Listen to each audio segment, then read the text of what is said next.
Coucou tout le monde, j'espère que vous allez bien. Alors, je souhaite la bienvenue sur la chaîne Blue Grace Anke et je souhaite vraiment la bienvenue. Merci pour votre fidélité, merci pour vos commentaires bienveillants, merci vraiment de m'encourager, merci pour tout.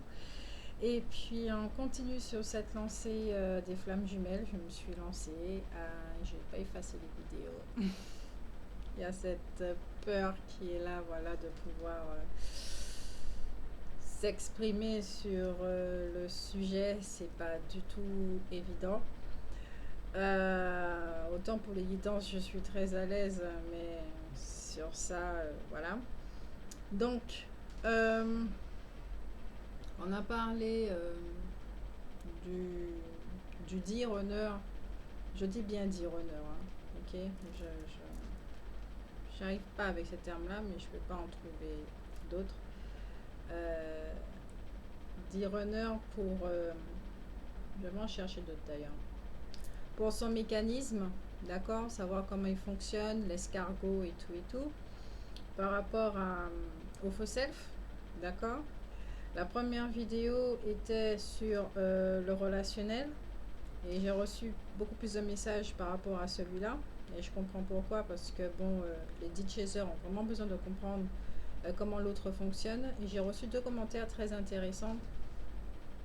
Le premier me disait, mais quelque part nous sommes imbriqués l'un dans l'autre. Donc les deux ont quelque part les mêmes comportements et je suis totalement d'accord avec, voire même trois commentaires très intéressants. Mais ça fuse dans ma tête. Euh, et oui, nous sommes imbriqués l'un dans l'autre, le yin et le yang comme on dit. Donc lors des switches, on devient l'autre, on est l'autre. Pour ma part, au niveau de l'observation, euh, je voyais ma réalité à travers les yeux de l'autre. Je réagissais avec les mécanismes de l'autre. C'est très particulier à vivre ça quand même. Et une fois que le switch s'opère de nouveau et puis qu'on retrouve nos énergies, on se dit mais ah oui, là il y a quelque chose qui a été fait de l'autre côté, ça a été travaillé et puis à ce moment-là, cette force qui est donnée, cette compréhension est intégrée et puis on voit de nouveau notre réalité comme on la voit d'habitude. Euh, et puis on peut acter, faire des changements, bidouiller, vous voyez, c'est comme ça que ça fonctionne chez la plupart des FJ. Et c'est très intéressant à vivre. Surtout la partie où il a été question de voir la toxicité au niveau de l'environnement. Ça a été très intense, cette partie-là. Même là où on habite, nos voisins, notre famille et tout ça, il fallait faire un tri, il fallait faire quelque chose. Fallait voir surtout, fallait admettre, accepter et accueillir tout un processus. Ensuite, pour le deuxième commentaire, c'était comment est-ce que quand le dit chaser s'en va pour laisser la place au dit runner, qu'est-ce qui se passe de son côté? Il me semble que je l'ai répondu dans la première vidéo ou dans une des deux vidéos. Il n'y a pas de souci si je le répète, d'accord? Je sais que des fois, il faut qu'on entende plusieurs fois pour bien intégrer, bien comprendre, et des fois avec des mots différents. Nous sommes humains. Et qu'est-ce qui se passe? La réponse, c'est trop simple. Il vit sa vie. Je suis pas gentille. Non. Enfin, oui, il vit sa vie, mais à partir de ce moment-là où il y a un espace qui est créé, vous voyez, il a toute la place pour lui. Il va plus se sentir étouffé, il va plus se sentir épié, il va plus sentir une violation de sa vie privée. Ça peut être ressenti comme ça aussi chez certains. On ne ressent plus la présence de l'autre. Donc à partir de ce moment-là, le dit runner va continuer sa vie. Et c'est au fur et à mesure qu'il va sentir le manque. Mais je dis vraiment au fur et à mesure. L'autre sera toujours là dans sa tête, mais ça va se passer de façon... peut-être au début, il va se sentir très bien. Enfin, je n'ai plus de messages. Enfin, je ne suis plus harcelée. Enfin, ça fait du bien. Mais au bout d'un moment, il y a un problème là. Qu'est-ce qui se passe? Euh, Pourquoi je ne l'entends plus? Oui, ok, c'était mon souhait, c'était ma volonté, sans que je le manifeste, mais bon, voilà. Je lui ai fait comprendre de par mon silence. Euh, mais qu'est-ce qui se passe? Elle est où? Qu'est-ce qu'elle fait? Euh, Il y a quelque chose de viscéral qui fait que euh, il va quand même se tourner vers vous. Et ça peut être très, très difficile à vivre pour l'énergie tierce, pour la personne qui était déjà là et qui ne s'attendait pas du tout, qui, quand elle allait être avec cette personne, qui avait cette espèce de truc là, comme on dit, d'épée Damoclès sur sa tête, où elle serait contrainte quelque part de partager cette personne avec quelqu'un qui n'est pas là en fait, mais qui est très présent. On n'en parle pas beaucoup. On n'en parle pas beaucoup. On a tendance beaucoup à incriminer l'énergie tierce. Euh, Énergie tierce. Si la personne est déjà en couple, je vois pas c'est qui la véritable énergie tierce entre nous. Même si que on est la même âme et tout physiquement, nous sommes l'énergie tierce. Ok, nous sommes la personne qui arrive après. Bien que dans certains cas, il y en a qui arrivent après, d'accord. Mais dans beaucoup, ils étaient déjà en couple, ok, et ils ont choisi leur famille parce qu'il y a des valeurs, il y a la non-volonté de faire du mal, de briser des cœurs, même si que ça se fait quand même. Et puis, la responsabilité, ne pas être responsable de la souffrance des autres, même si que ça se fait quand même. Mais il y a les œillères qui fait qu'on ne voit pas tout de suite. Donc, comme je le disais, on ne parle pas du tout de cette personne qui est là, qui est dans un état de souffrance et qu'on a tendance à incriminer, où elle est toxique, elle est ci, elle est ça, on lui jette comme ça des pics, on a l'impression que c'est une ogresse et puis nous sommes là comme à l'ancien temps avec nos fourches et puis nos torches et puis on a juste envie de la brûler. C'est triste, c'est vraiment triste parce que avec toute l'empathie, se mettre à la place de l'autre, ça doit être horrible de vivre avec quelqu'un qu'on aime, euh, même si qu'on fonctionne avec l'amour qu'on nous a montré depuis, de cette société, d'accord, l'image de l'amour, même si qu'on fonctionne avec des mécanismes pas très cool et pas très sains non plus, mais qui est-ce qui n'est pas passé par là au sein des relations amoureuses, euh, ça doit être difficile d'être avec quelqu'un qui est incapable d'expliquer, de vous expliquer en fait, mais pourquoi cette personne elle est là, qui est incapable de verbaliser c'est fini. Et s'il le fait, c'est sous la contrainte. Euh, Parce qu'il y a des choses qui sont en jeu et que le dit chaser n'est pas du tout au courant.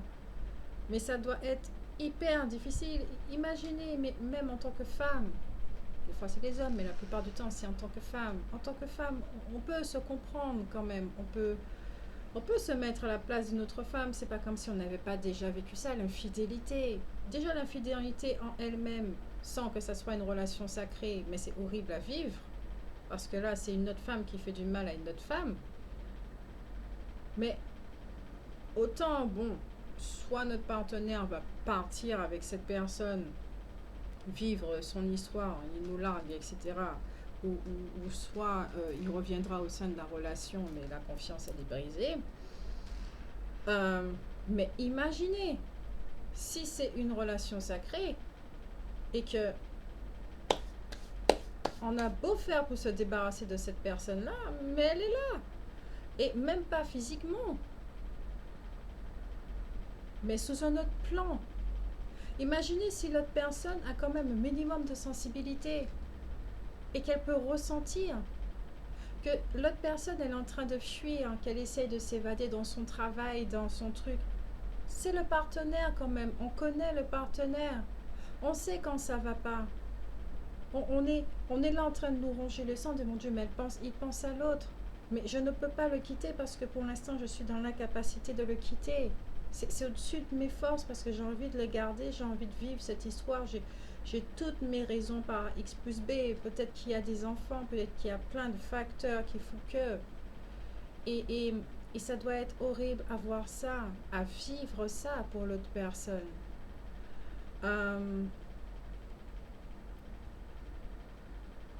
Il y a la fuite de l'autre, le fait qu'il n'en parle pas, euh, qui des fois il peut être très énervé, on ne comprend pas pourquoi, et puis lui aussi dans les switches, il doit changer, on ne doit pas retrouver notre partenaire, on sait qu'il se passe quelque chose, d'accord, on sait qu'il se passe quelque chose.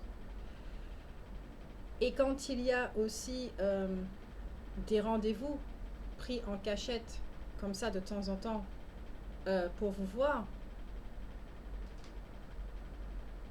quelle femme qui n'a pas de sixième sens et qui ne ressent pas la chose? Il y a le sixième sens de la femme. Et elle sent qu'il y a quelque chose. Elle sent qu'il se passe. Mais pour l'instant, ce sont ses intérêts à elle. C'est son cœur à elle. Elle pense à elle. Et on ne peut pas lui en vouloir. On ne peut pas lui en vouloir. Parce que admettre, parce qu'on le dit aussi dans les écrits, que normalement c'est l'énergie tierce qui doit s'en aller. Admettre que nous avons qu'un corps physique avec nous et que le cœur est ailleurs, l'âme est ailleurs.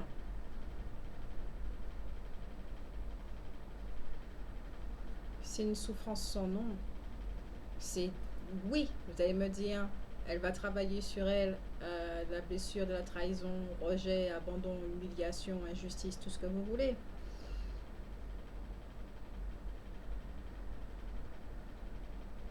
Mais franchement, c'est pas enviable. On ne peut pas souhaiter ça aux gens. Déjà, nous, ça nous tombe dessus. Vous avez vu comment ça perturbe. Mais ça perturbe, mais un max. Ça n'épargne personne. Mais personne. Et il faut faire aussi preuve d'empathie à ce niveau-là. Oui, elle se comporte d'une certaine façon. On va pas, on va pas le nier parce qu'on ressent la négativité. Il peut même y avoir magie noire, d'accord, comme on dit, magie noire. Euh, D'ailleurs, quand je regarde la carte du tarot, c'est exactement ça. Cette personne représente cette carte-là, d'accord? Peut-être qu'elle est totalement inconsciente de son mécanisme. Pour elle, elle protège comme une lionne, comme une tigre, ce qui est à elle, d'accord? Ce qu'elle pense être à elle. Euh,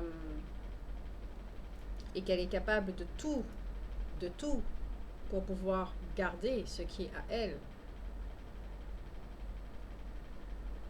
Je ne dis pas le contraire, qu'au niveau des actions, ça peut être vraiment malsain, tortueux.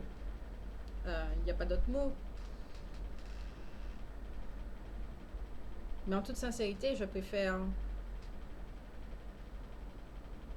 J'ai pas envie d'avoir de rancœur pour cette personne-là. Et puis je n'ai pas à en avoir. Je préfère avoir de l'empathie et puis la comprendre et, et, et, et compatir.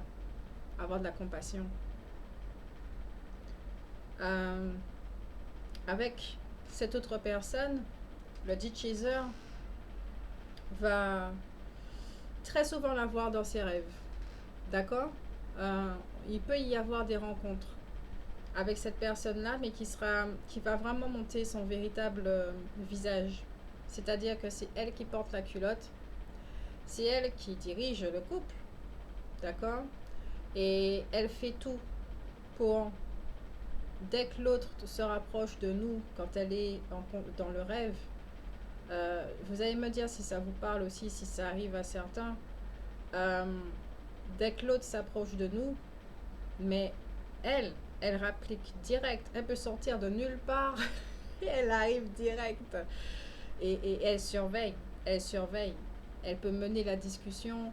Elle peut lui dire de revenir. Et on voit effectivement qu'il n'est pas libre, qu'il est sous un joug, qu'il est sous une domination. Mais s'il est sous une domination, si vous voyez la première vidéo par rapport au faux self, vous comprenez pourquoi. Donc, quand le travail de la dépendance sera fait sur le dit chaser et qu'il va comprendre et que ça va vraiment venir de l'intérieur, pas de lâcher l'affaire, mais qu'il est temps de reprendre sa route, tout simplement. Temps de reprendre sa route et puis de pardonner ce qui a pardonné, de s'alléger ce qui a allégé. De l'autre côté, ce qui ira fait sera fait. C'est comme ça que je peux répondre à cette question au final. Ok? Et puis, la troisième question, c'était... est-ce que je me rappelle de la troisième question? La troisième question. Alors, désolé, je vais la retrouver, rechercher. Et non, je ne fais pas d'accompagnement pour les flammes jumelles. Je laisse simplement des petites vidéos comme ça ou des longues vidéos, hein, vous me connaissez déjà. Des petites vidéos pour juste partager, d'accord? Je suis juste dans le partage. Et puis, pour moi, on a tous les outils qu'il faut, d'accord, pour... si on est assez dans l'observation, si on comprend déjà nous-mêmes comment on fonctionne, parce qu'en fait, ce parcours, il est là aussi pour ceux qui doivent apprendre à se connaître, d'accord, à retrouver leur identité, donc le dire honneur. Cette relation nous permet justement d'apprendre à nous connaître et puis à comprendre les choses. Et ça se fait quand l'autre part. Et après, pour l'autre côté, la reconnaissance, mais ça se fait aussi hein, dans les deux, la reconnaissance,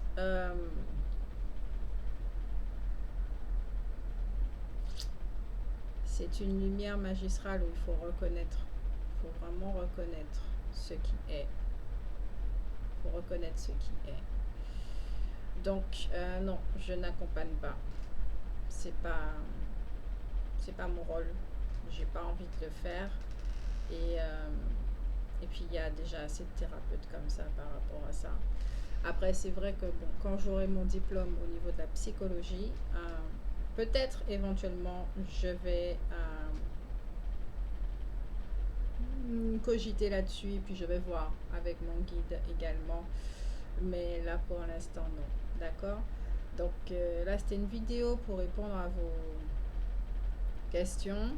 En même temps, j'ai profité pour parler toujours avec l'empathie, voir les situations autrement afin d'apaiser l'ego, d'accord, lui donner des informations de la nourriture pour l'apaiser lui-même et voir les choses d'une toute autre façon. Là aujourd'hui c'était concernant celle qu'on appelle énergie tierce, mais on se rend compte finalement qui est l'énergie tierce, donc des fois il faut se remettre à sa place. Et puis ce qui arrivera, arrivera, d'accord, mais c'est vrai qu'au début ce n'est pas évident de comprendre ça, parce qu'il y a tous les bouleversements, on comprend que dalle de ce qui se passe. On va en parler dans une autre vidéo aussi, de ce bouleversement. Et on va en parler aussi parce qu'il y a beaucoup de témoignages de personnes qui ont eu le temps d'avoir des relations sexuelles ensemble, qui ont le temps de même vivre ensemble, d'avoir une petite histoire ensemble Et on parle pas assez justement de ceux qui n'ont pas eu de relations sexuelles, de ceux qui n'ont pas eu d'histoire ensemble et qui se sont à peine vus en fait, mais qui ont énormément communiqué tout d'abord par la voie terrestre et puis ensuite qui lors de la séparation, la communication se passe en 5D mais en permanence. Et on parle pas assez d'eux. Donc on va mettre ça aussi sur le sujet. Et comme je le dis très souvent, je ne peux pas parler de ce que je n'ai pas vécu. Je ne peux pas parler de ce que je ne connais pas. J'y mets une opinion. Je partage mes expériences et rien d'autre. Je ne cherche pas à convaincre. Euh, si vous avez votre opinion à donner, il n'y a pas de souci. Il n'y a pas question de qui a raison, qui a tort. On m'en parlait ça. Et on partage tout simplement. Et puis chaque information fait que on arrive à bâtir quelque chose et puis on arrive à avancer ensemble. Ok? Donc je fais de gros bisous et puis merci de me donner cette force là aussi pour continuer les vidéos. Je vous fais de gros bisous et à la prochaine guidance.